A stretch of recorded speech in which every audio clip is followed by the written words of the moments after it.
Ashley Judd is in Boston, Massachusetts, where she's just found out there is truth to the family rumor of New England roots. But that's not all. Are you telling me that my ancestor, William Brewster, came over on the Mayflower? It's a possibility. The Mayflower came in 1620, which would mean that if William Brewster was on the Mayflower, he's actually going to be one of the first settlers in New England. Now, the one thing that we can check is called the Mayflower Compact. When they got off the boat in November in 1620, they signed a letter of agreement. It was basically kind of how they would govern themselves. And so if someone signed the Mayflower Compact, they were obviously part of the Mayflower. And so I actually have, the original is lost, but I have a 1772 history of New England that has a copy of it in it. So we can check and see if William Brewster's there. Completely blowing my mind. You know, I call myself a Sicilian hillbilly, rabble-rouser. So now I'm gonna have to potentially call myself a Mayflower hillbilly, Sicilian rabble-rouser. Potentially, yes. All right, so I'm gonna give you a pair of gloves so that we can look at this. This is amazing. Okay, this is... So here we have the Mayflower Compact. So we'll open up, and I will actually let you sort of page through to the marker there. And I will be looking for William Brewster, John Carver, William Bradford, Edward Winslow. William Brewster. You are kidding me. I am dumbstruck. So there were 102 passengers on the Mayflower, and only 60% survived that first year. And so, you know, William Brewster, of course, is one of those who survived. I can't wait to learn more about him. Like, why did he want to come over? You know, we know that some of the Pilgrims were seeking religious freedom in the colonies, and so that's certainly something that you could investigate. Looking at the chart here, you know that he was a gentleman and he was a bailiff to the Archbishop of York. And so I'm actually going to recommend that you go to York, England, and see what you can find out about William Brewster and answer some of those questions. York, England. I've learned some information that I think I can genuinely characterize as life-changing. My people came over on the Mayflower.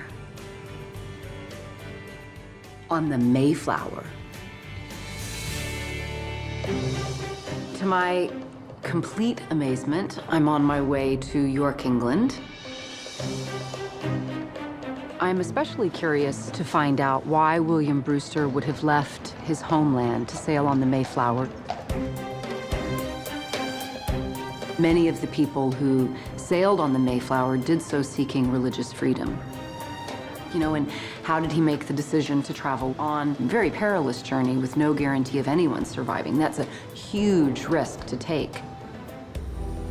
Whatever I can learn about him, I would love to learn. Hi, I'm Ashley. Hi, I'm Bill Shields. Pleased to meet you. So, Professor, what I know is that William Brewster was a gentleman. That's right. And that he was bailiff to the Archbishop of York. That's right. So I'd love to know more about that. So being a bailiff meant looking after the Archbishop's affairs. So it's quite an important job and would help to give him the title of gentleman, I think, as well, which he's known as. He said he's a gent. He went to Cambridge, too, and that makes you a gentleman in the 16th century. So he didn't graduate, but he spent his time there. So he's quite well connected in that way. And so he's in Scrooby in the 1590s, working for the Archbishop. Scrooby is a part of the world where there's always been quite a bit of radical religion. Nice. Right? Okay, you like that? Yeah, okay? love the radicals. The Puritans, really.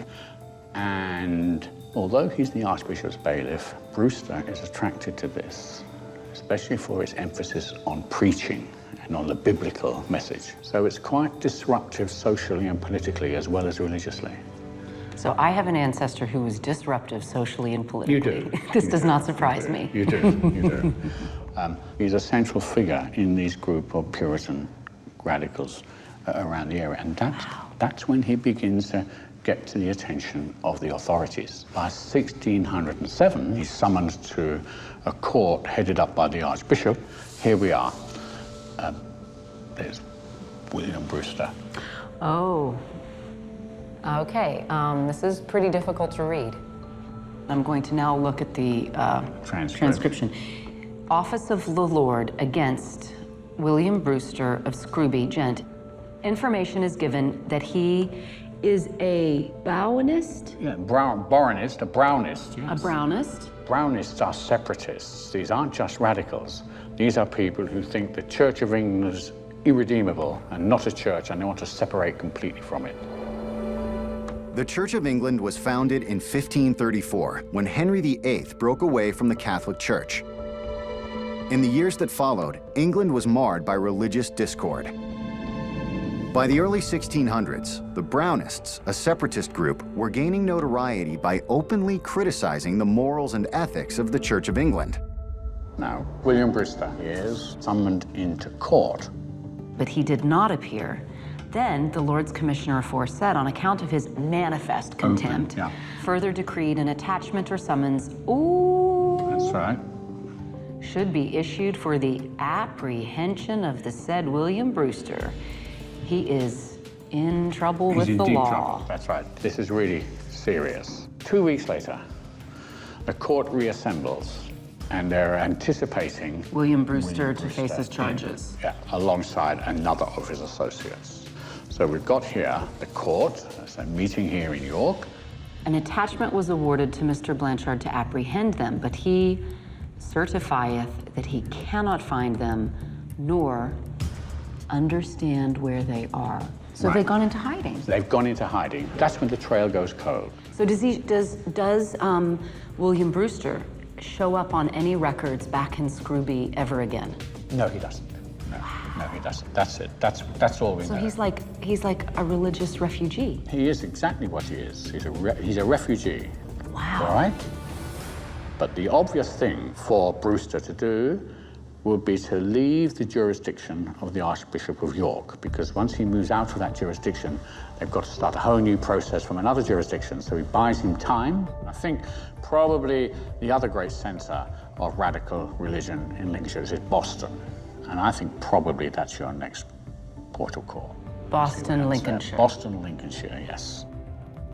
The trail here in York goes cold in 1607 for William Brewster.